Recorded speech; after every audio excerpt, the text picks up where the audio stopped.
All right, you're looking to move to San Diego and you want to know the top 6 steps that you should do before moving here? Well, stay tuned because I'm going to cover all 6 steps in this video. And if you stay to the very end, I will give you the number 1 step that you need to take when moving here, because if you don't do it, you're going to be in a world of hurt. Let's go.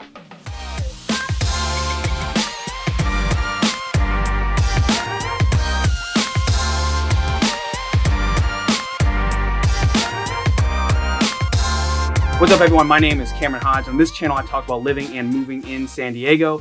And this is your first time coming. I drop videos every Tuesday and Thursday. And while I absolutely love doing that, I also am a licensed realtor here in San Diego. And what I love even more is helping you make the move to San Diego and helping you with your real estate decisions. So this number popping up below is how you can get a hold of me when making the move out here. And I get calls days, nights, and weekends, and I absolutely love helping you. That's what we do day in and day out. We're not from here. We made the move. We made mistakes, and we love helping you when making that move out here.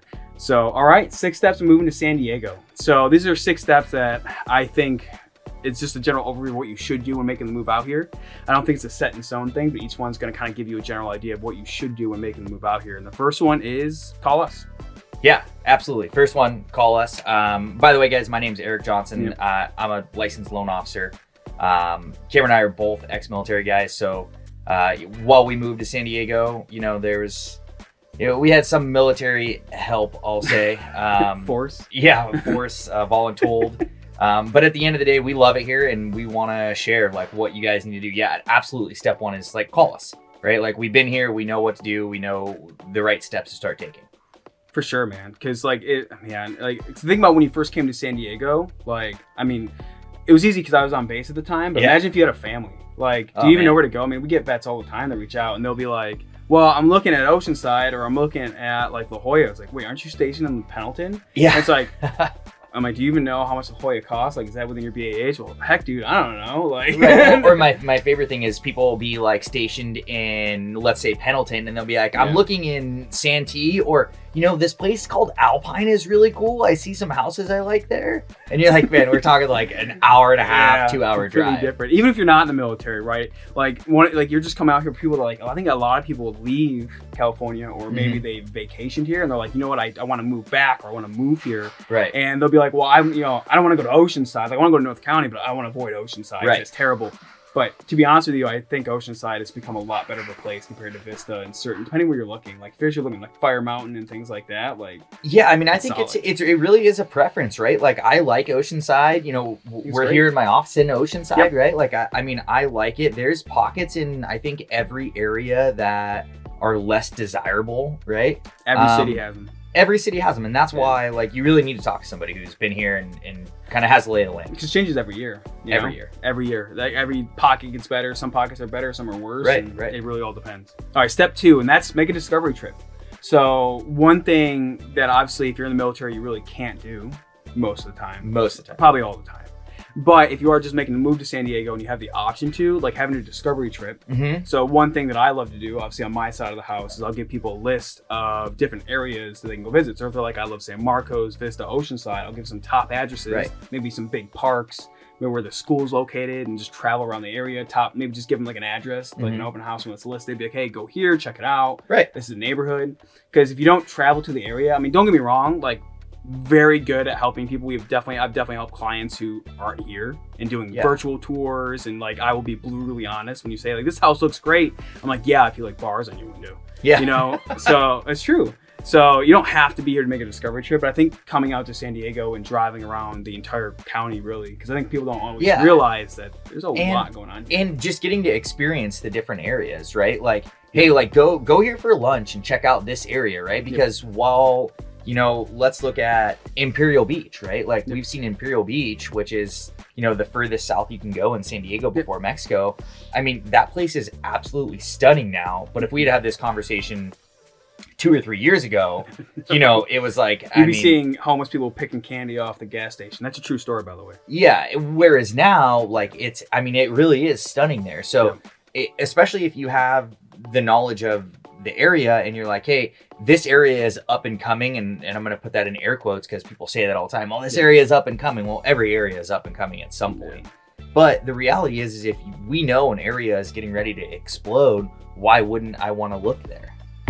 It's true. you always have to be prepared and traveling around and getting to know the area. Right. Because like, especially if you don't know what your budget could get you. I mean, a lot of people are like, well, I want to live in Del Mar. I'm like, yeah, so does everyone else. Yeah. Like, it's going to happen, not for many. Yeah, Like, I it's gonna tell be- everybody, I'm like, you know, if I could live anywhere, I'd have 5 acres on the beach in Encinitas, but you know, it's just, Well, you know, it doesn't I'm like, exist. yeah, my family hasn't owned it since the 1800s, and Yeah. I don't have a $20 million budget. Right, So exactly. it's not going to happen. So it's, yeah, get out here, make a discovery trip, get around, you know. I think that's like the biggest thing. Yeah. Because you're just not going to know, man. Agreed. Because I think when I got stationed here in Miramar, I thought North County was the farthest thing away. And now living in North County, I'm like, I hate going south. Right. If I don't have to. If it's not beach, Right. not a fan. I got a family now. It's not really something I care about doing. Right, you know? exactly. All right, number 3 is if you already called us, you had your discovery trip, you know where you want to live, is doing a 3-way Zoom, and we figure out what your budget is, Hmm. where you need to live, and where you want to live. Right. And narrowing down where you like, but where you're able to actually live. Right, and that goes into all aspects, right? And since we're on this kind of step number 3, right, we'd be talking a lot about budget. Just like where you want to live, where you need to live comes into play. That's where we also talk about what are you comfortable paying monthly, right, for your mortgage payment? Yep. What's your ideal mortgage payment? And then if you walked into a home and you said, oh my God, this is my dream house, what's your max you'd be willing to pay? Yep. Right. And so that's how I always approach that question, right? Versus, you know, because sometimes people need to have the correct alignment of expectations. And that's a really good way to ask that question. And then we just prepare the scenarios and say, hey, based on your ideal, your comfort, and your maximum monthly payment, this is what it looks like in purchase price. Then you jump in and say, all right, well, based on that conversation, these are the homes. And sometimes, or sometimes not, they're like, hey, Cameron, like, I don't like any of these homes. I actually want to go up another 150 grand, or I want to go down 100 grand. Yep. Whatever it is, but that is a really crucial step into, you know, the journey of moving to a new place. For sure. And also people need to realize that depending where you're coming from, like I came from the country of New York before I came. Well, I was stationed in Pensacola, Florida. Still a good example, right? Like I wasn't paying the gas prices I was here. Right. But property taxes are higher in Florida. Mhm. So it really is a give and take. And you got to weigh all those options in when you come out here. Because like sure, you might be qualified for this or be able to do that. But like you have to understand like your costs are going to be a little bit, especially when you need childcare. Right. Which is a whole nother beast of Right. cost that you have to factor in when coming out here. It is, and I think that there's definitely a lot that goes into that. And talking to somebody local knows that, like, all right, well, childcare is expensive here, and these are some things we can do to mitigate that. Well, property taxes are really high in Florida. The purchase prices are generally a little bit lower, given specific areas, but as a whole, right? Whereas we have a lot higher purchase prices, but a little lower property taxes. Surprisingly, some of the lowest in the country, I think. Some of the depending on lowest. the county. Depending on what county, but then that also gets taken with a grain of salt because higher purchase price. Yep. So, you know, it really is one of those things. And when we go through step 3, we estimate for property taxes and homeowners insurance and all of those details that normally get for left sure. out. That whole conversation is had. And then we really sit down and then really once you know where you want to go and where you're able to go and afford, like then that's where I hit the ground running and we go find you a place. Right. For sure. Which actually leads us into step 4, which is, do you need to sell or anything before you move here? Like, where are you coming from? Do you own a house? Are you renting? What's your lease like? And having those things worked out. Right. Like, especially what if you're leaving family and coming here? Like, Right. You got to tie up loose ends. Exactly, which is a really good question for you, right? So if somebody reaches out to you, so I'm a client, I'm moving from another state, another city, county, what have you. And I do have something that I want to explore selling, but I haven't talked to anybody in my area. Is that something I can say, hey, Cameron, like, I'm moving to San Diego, but I have a house in Santa Barbara. Can you help me sell this house? So I am licensed in all of California, but I am lucky enough to we have a very large company and I have partners in all 50 states. Awesome. And what we do is relocation. So I'm very picky who I work with, but any client who reaches out, like we're able to get a team because it's not just about having someone being able to sell the house. They have to make sure they communicate because what happens if you sell your house, we're not fully closed up on an escrow. It goes a week over, which is easily common. And now all of a sudden you're having to stay in a Motel 6 with a U-Haul that you're trying to protect and no one breaks into because you sold your house, brought all your stuff here, and you're not even have a house to move into. But it's a funny conversation, but it's still like everything has to be lined up and communication has to be good.